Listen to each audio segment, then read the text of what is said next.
why understanding philosophy can help us improve our experience at work and grow our career. What is the meaning of work? And what is the role of AI in all this? Hi, I'm Victoria Feldman, and I have 15 years of experience developing employees in top tech companies in the Silicon Valley. And to answer all these questions, I'm interviewing Stephanie Lehuser. Stephanie Lehuser is a philosopher and an artificial intelligence expert for the European Commission. She is an award-winning speaker and author and the podcast host of The French Philosopher. Stephanie contributes to public discourse on tech ethics through interviews in the press and on TV. Let's begin. Philosophy has been existed for 2,000 years. Why someone would be interested in it? Like, how is it relevant for our world today?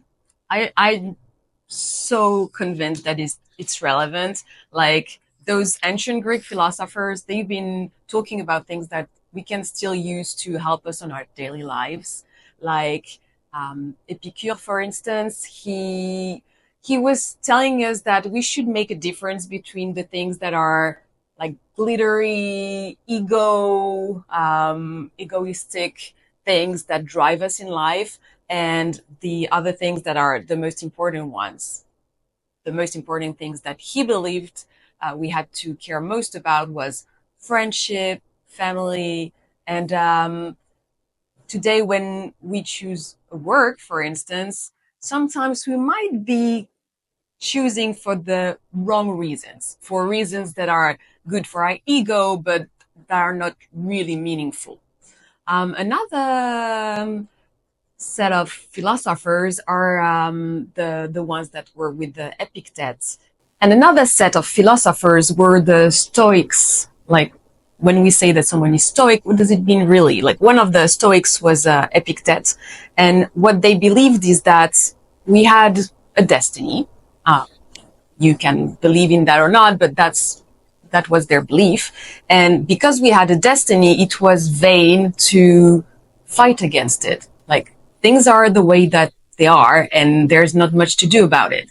So what it means today in our lives is that we could set a difference between the things that we cannot have an impact on because they're out of our reach. And so complaining about them or suffering because of them is, in the view of the Stoics, kind of unuseful, when you also have those other things where you can have an impact on, and they believe that those are the only things that you should focus your energy on. And what they believed is that since you had a destiny, the only thing you could really have an impact on was how you took life. Like, life was what you were living. You could not do anything about it, but what you could do was to accept it. What you could do was control your own feelings about it. Instead of being sad or angry, just accept it and you'll feel better. Mm-hmm. And in general, those ancient Greek philosophers, what they believed in is that to have a happy life, mm-hmm. what you had to focus on was to try to have as little suffering as possible. Mm. So today we're mostly trying to have a happy life, to have a fulfilling life, and that's kind of daunting because it's a hard goal. Mm-hmm. And the way they saw it might be more reachable, mm-hmm. where they just concentrated on minimizing sufferings. So I believe it's very useful, right? Yeah, it is it's funny that when you were talking about focusing on the things that we can change and not putting our energy in things that we don't have any control on. It's really related to leadership training I've done. Yeah. It's a term that was invented or was kind of popularized by Franklin Covey, and it's a circle of concern and circle of influence. Mm-hmm. We have people go through this exercise where they draw a big circle and a smaller circle inside. And in the big circle, they would put all the things that they don't have any control on, like economic, inflation or the war and these things that you don't have any control on or you cannot change. And in a smaller circle, you would put things that you do have control on, which is basically your actions or reactions to the situation. And the more you focus on the inside circle, the more it grows and the more you feel empowered and like you have control over what happens to you in life. So it's super really interesting. Yeah, definitely echoes. Yeah, very echoes. And the term minimize suffering. So do you think today in our society that is very, very, stressed over so many things that happening, and there's a lot of research that shows that we are even more stressed than we were 5 years ago before the pandemic. Wow. How can we draw a connection with philosophy, and what are some things that we can do to minimize the stress and focus on good things? Well, it's super interesting because I'm French, and lately they released a poll where 47% of the people who had a high-end intellectual work were willing to give up some of their salary in order to get more meaning to their work. And I find that fascinating. It really tells a lot about what people look for in a job right now. Of course, it's to earn a living, of course, but not only at all. And I believe that philosophy can help us focus on what help us get meaning into our work. And one of the things is to really consider the why of our life in general, so that we can align it with our work. Like what moves you, what is important for you, what are your values, what are the things that excite you, what do you have desire for? Those are really the things that make a job totally irrelevant for you, or on the contrary, something that will empower you. Another thing to focus on is also what results you expect from your work. What is the impact that you will actually have?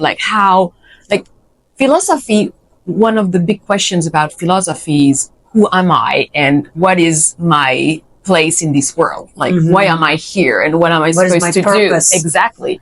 And when you focus on the way you can change the world, well, that's one, your job, where you are spending so many hours in, is one of the ways you can change the world. So if you want to make people feel better, maybe you want to be a nurse, for instance, see? And another thing that I believe is important to focus on is also how you feel. What's really when you think about your work, what are the feelings that, without control, without thinking, forgetting your head, what are your reactions? On the Sunday evening, are you dreading to go to work? When you are at work, are you generally happy? You are having interpersonal connections that drive you pleasure? Are you stressed the whole time? When you get back from work, are you a horrible person yelling at everyone because you had such a bad day? The how is also something that is important, and philosophy in general makes you question everything. So question things that are seemingly obvious. And work is to get a salary. That's the obvious answer. Yeah. And you have to dig deeper and think about why you're doing it, how you feel there, and how it gets you to change the world around you. Yeah, it's funny that Simon Sinek, in his also famous book, Start With Why, he talks exactly about this concept. Why am I here? What is my purpose? And I think today we also focus in our employee development plans. When we talk about, your career development, we ask the first question that is there is why. It's not what do you want to do in 5 years, or what are your strengths, and etc. It's why you're doing what you're doing, and what made you choose this career path as opposed to other career paths. And it's interesting because so many times people choose one path out of not thinking too much about it. Maybe because your parents pushed you in a direction, or maybe you were a good student and you did such studies because it was like the obvious path, and then you are 30, 40 and you're questioning everything, right? Yeah, it's true. And a lot of us, I grew up with Soviet parents that said, like, you have to have a real profession and, go to work, and work is not something that gives you pleasure in life.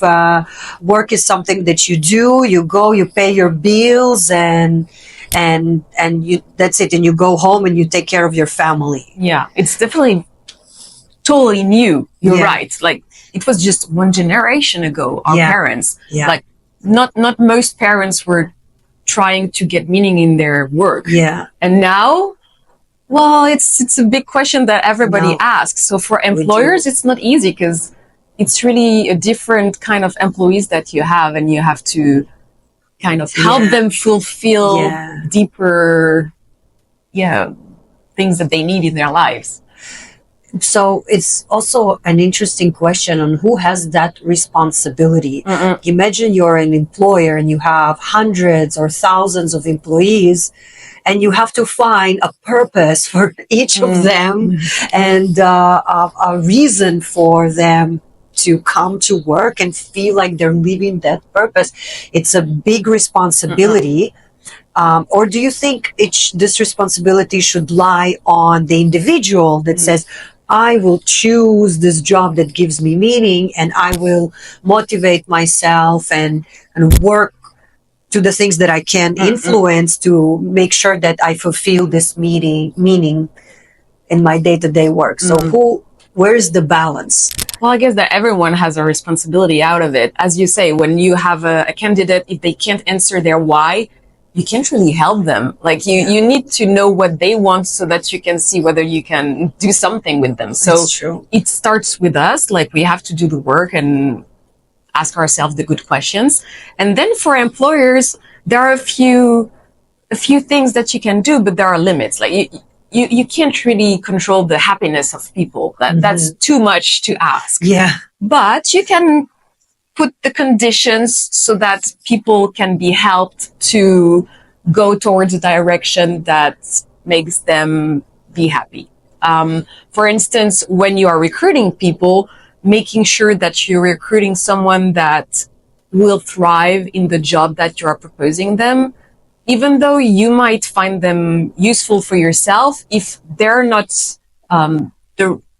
for, I don't know, maybe for a cultural fit, if you feel that they will not thrive in that environment because, I don't know, maybe they're too different from the other employees and they might not fit in, or, well, that's not a good choice, because people are not only productive tools. There are people that come with feelings, and if they're not happy in the end, you're not helping them. And if they're not right, if they're not feeling well, you're not helping yourself in the very end. So all the benefits that you give your employees, there are things that are a basis to help them go towards something that is good for them, like be in good health, take care of their families, take care of their bodies, their mental health, depending on the companies. All those things are conditions that are helpful, but we can't say that it's the ultimate responsibility of a company to make their employees happy. That's too much to ask. Today, for our generation, and I think the millennials and the Gen Z, it's actually part of our identity. It's part of who we are. So how does philosophy shape our understanding of work and its relations to our identity? Yeah, it's true. When you meet someone, it's one of the first questions. You try to know what they do, and you kind of tag an identity onto them. And when you don't have a job, it can be a bit weird, because who are you? Like, you can't really answer that question. So since people now try to align their own values with the job that they do, feeling that that's one way to fulfill who they are. I believe one thing that must be genuinely done is that companies can focus the ultimate result of the work that is collectively done to help people understand why they do what they do, to feel that they are a part of a bigger purpose. One thing that is hard is when you just do your work and you're a tiny piece of a big scheme, and compared to the past where people would maybe be a carpenter and see the table that they would build. So they would work and in the end they would see what they did, or the people that work in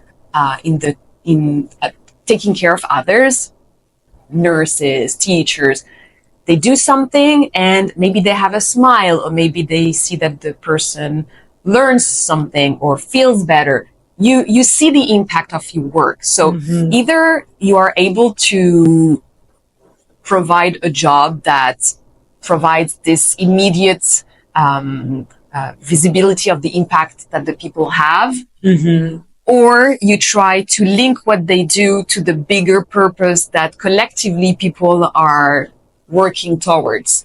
Like, let's say, if you are a car company working with electrical vehicles, maybe people are working on, I don't know, painting the car. And maybe that doesn't look like super fulfilling. But if you understand that you're part of a collective that are building cars that are more sustainable for the planet Earth, because electricity is damaging Earth less, well, maybe that has a more fulfilling sense. And so maybe that's this impact on the world that is important. One of the philosophers I like is Hegel, and he was thinking about the fact that when we're kids, we like throwing stones into some water, into a lake or whatever.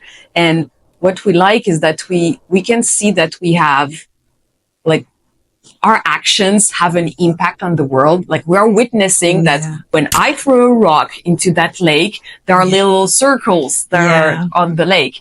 And it's just a way to feel that you exist. Like, you are in this world and you are connected to it, and what you do has an impact. So maybe, helping people see the impact they have. That's good. That's a very good point. Very often people that work like kind of behind the scenes of things. Like me, one of the projects where I work, my first job was to QA, so test out an application at a big bank, and I really didn't see the impact of my work because I needed to test if a button is working, and I got bored out of it. It was very monotonous and repetitive. And, and I felt sad, and I felt kind of depressed that, there was, I think it's not the biggest reason now that I realize is not because I was clicking a button or doing this monotonous work, but I think what made me sad the most is that I didn't see a meaning of what I was doing. Yeah. It's super interesting what you say. It reminds me of the philosopher Hannah Arendt. She made a difference between labor and work. And what she said, and that might be something that could be helpful to understand why a job seems meaningless when another doesn't. She was saying that labor would be the things that we do that are repetitive, and that once they're done, they are consumed and they need to be done again. So it would be like cooking or cleaning the dishes or cleaning clothes. Like, you do it, and as soon as it's done, you have to do it all over again. Yeah. In work, it would be the weekly reporting that you would do on Monday mornings. Like, every Monday, you'll do it again because the numbers have changed, and you'll do it again the next Monday. And it's kind of a boring, endless task. And that's what she called labor. And she said that work was anything that would have a lasting effect. Yeah. Anything that you could still use it after a while. It could be a table, as we were saying with the carpenter, but it could be a poem. You write a poem, like 50 years later, 100 years later, people can still enjoy it. You can build a house. So it's not only intellectual work. Actually, it's anything that stays in time. So the more you are working towards something that has a lasting effect, the more you find meaning in your work. Let's say a teacher, you're teaching kids to learn how to read. Well, at the end of the year, 9 months later, you might be tired. You might feel that you're not paid enough. You might feel that you don't have enough recognition, whatever. But one thing is sure, at the end of the year, the kids, they read. So you know that you've been useful. Yeah. You know that you don't, this is not a question that you ask yourself. And this could actually outweigh all the other things that you might feel are not enough in your job. And since it's very powerful because it gives meaning to your work, it has much more weight. When you choose a job, that's the thing, that we tend to have a list of wishes, like a big salary, nice colleagues, an interesting job or whatever. And the thing is that benefits. Yeah, exactly. Benefit. And that's fair enough. Like I do the same. The thing is, we tend to believe that if you ticked 9 out of the 10 boxes, well, then it's a good choice. When maybe it's better to have only 3 boxes, but those 3, they're the most important ones for you. It's kind of like when you choose, I don't know, a place to live. A house, Yeah. You have, it would be nice to have a balcony. Yeah, it's a nice to have. If you don't have it, that's fine. Yeah. But if you don't have, I don't know, the square meters, maybe that's the most important thing. Or if it's in a bad location, far from everything. Yeah, it's the best apartment ever, but doesn't work. And with jobs, I guess that, as we were saying at the beginning, like philosophy is all about questioning things, about interrogating yourself, and you have to be clear with yourself and not lie to yourself saying, this is very important. No, this is just to show off at a party. This is not important. What is important? Like really question yourself, and that will help you find a meaningful job for you. You shouldn't take into account the criteria of your parents, your friends. It's your criteria, your values. So it sounds like philosophy is about a lot of self-reflection and self-questioning into understanding what is my values, what is important for me, what is my deal breaker. You know, if I want to find a job, what is the 3 criteria that are, I'm not willing to settle, but other things like, maybe like having snacks at the office, like maybe that's not that important as having good colleagues or being able to see the impact of your work. Yeah, exactly. What does it actually mean? Like if somebody would listen to us and say, okay, this is what I need to do to give meaning for my employees, what would be those things? I think it's important to make sessions where first you help people understand their why. Because if you don't have that, you can't help someone. So either they know already because they've worked on themselves, but if not, to help them understand what moves them, what is important for them, what their values are, and really take out any influence, external influence that is not their own real beliefs. And then try to, as much as possible, fit people where they are really giving the best of themselves. Like if you can, like you can't always, but sometimes you have a few people in a team and some people really excel in something. And the fact that you are being your best self somewhere, that makes you feel great. And so if you have that possibility to shift what people do and help them be their best at something, that's great. And then, as we were saying, if you can balance the work of the people so that they don't have too much of meaningless tasks. Well, Yeah. meaningless. They're useful. Otherwise, Yeah. you wouldn't ask them. But as we were saying, like the reporting, that's something that is consumed right away. Yeah. So if you have a whole week of just doing that, at the end of the week, you're like, why am I doing that? Yeah, it becomes boring, as you're saying. Like busy work. That's exactly. what we call it. Busy. Yeah, totally. Yeah. When if you can like balance that with some work that is more towards a lasting effect or contributing to the bigger goal of the company, and maybe the last thing to show people like that is kind of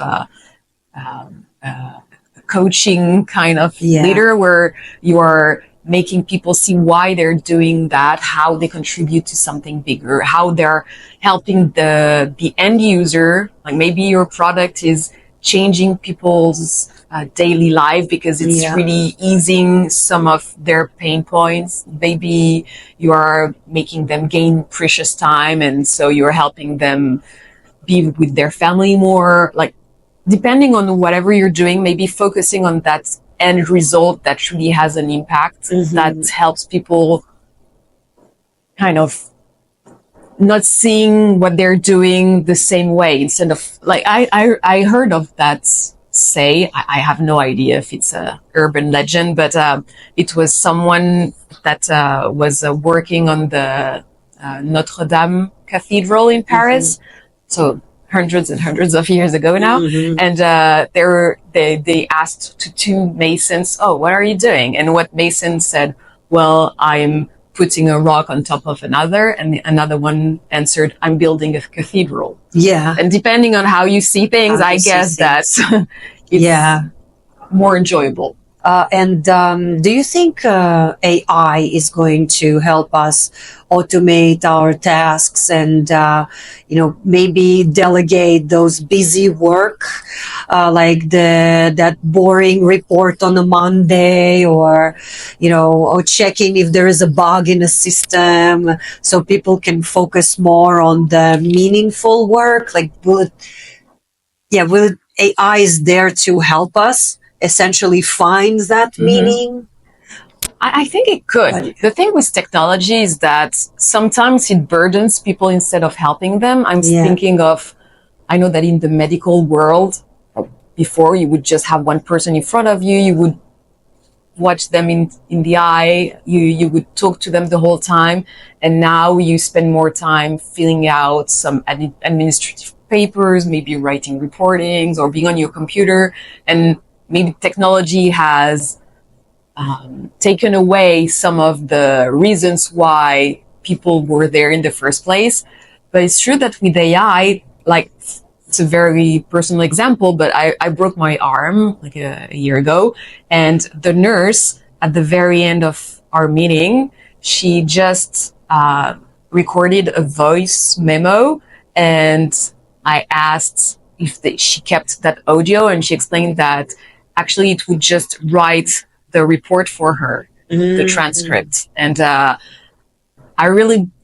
asked her if she was happy about it, because I was curious, and she says, oh yeah, definitely. Before I would spend 2 hours at the end of each day writing reports, and that was so boring. So technology can always be something that is used to help out people or not. Like when you are on building cars and you are working with machines, maybe you don't feel that technology is that nice because it makes you like almost like a sidekick of the machine, and maybe it's not a nice thing. I don't know, like maybe productivity that we ask people now makes the use of technology not a nice thing, but we can choose to make it something helpful for us. And AI definitely has those things. I know that because I'm not an English native, I don't write perfect English, and I'm so happy that instead of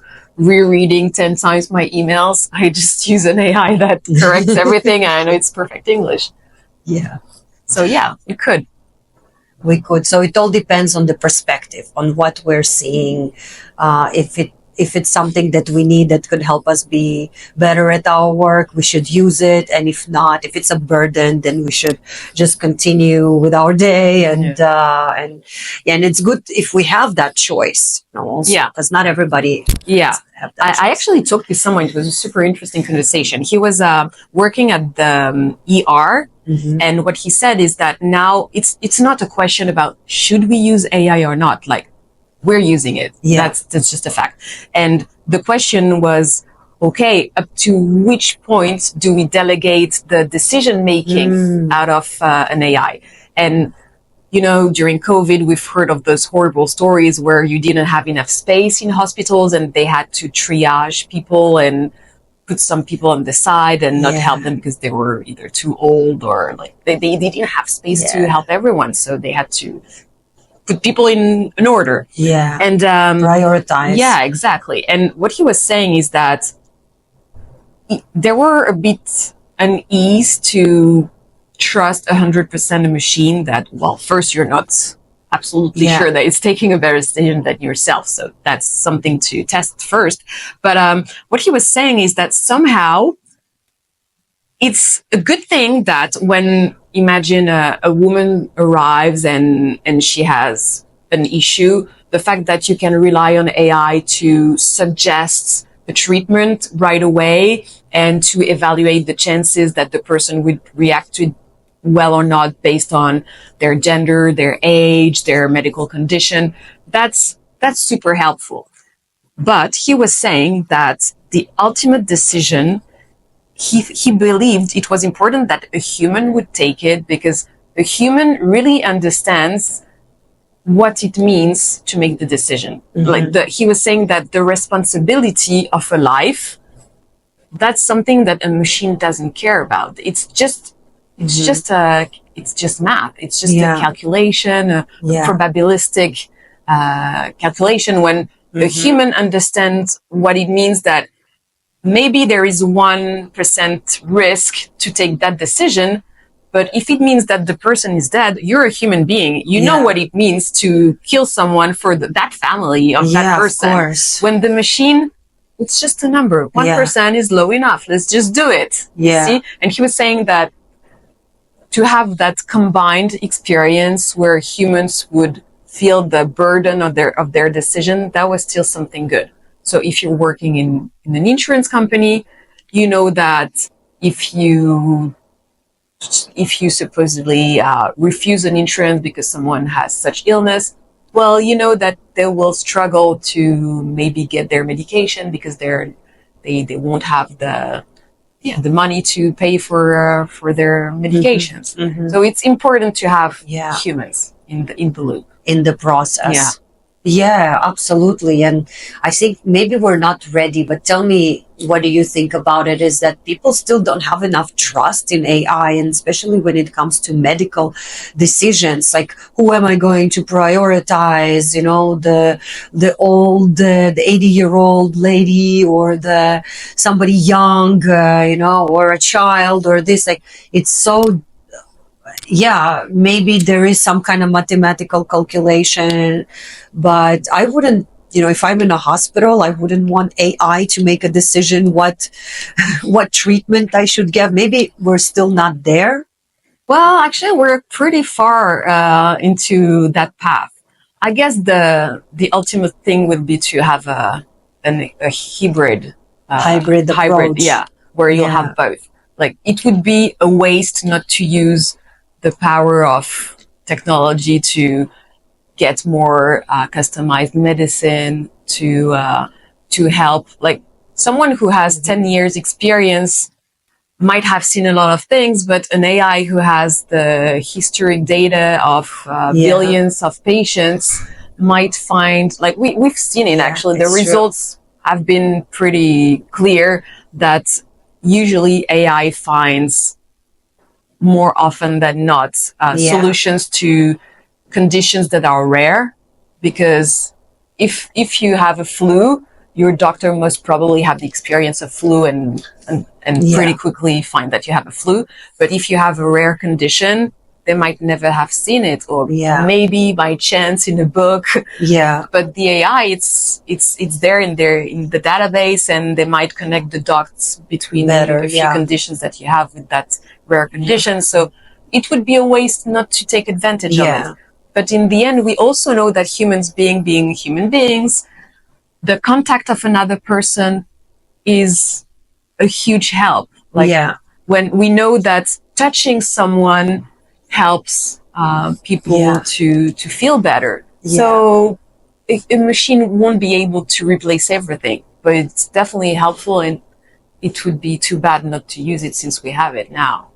Yeah, it's true. It reminds me, once I had a conversation about it with with Martin Seligman. He's the father of positive psychology. He invented it, and now he works with a company called Better Up, and they created a bot out of Martin Seligman. His knowledge, or his books, his speeches, everything he ever published, put it in a bot, trained it. Martin Seligman said that it's almost better than me because it remembers things. Oh, that's so good. Yeah, because I would, if you would ask me a question, I would, it depends on my mood. It depends on, maybe I forgot something, but this AI knows and remembers everything. I love it. Yeah. I heard a few people did that. I think Seth Godin also did that. And also, I heard a philosopher. I tested out his bot, and it was pretty good. Honestly, it was pretty good. Yeah. Yeah, this is I've seen now a lot of people do their own bots. Yeah, true. So it's funny. It's funny. But you have to have produced a big quantity of data to be able to do it meaningfully. Yeah, that makes sense. Yeah. Can you share some final thoughts about philosophy and the meaning of work? And I was an employee working in a company, having a stressful job. What's the one thing I should take out from this conversation? What kind of final thought you can give us? It would be to be very clear on your values, to have a very short list on the most important things that nourish those values, those important things for you, to not lose yourself in an endless list of criteria when you choose a job, and then be lucid and transparent with yourself. Don't lie to yourself. Be clear about where you're setting foot. Don't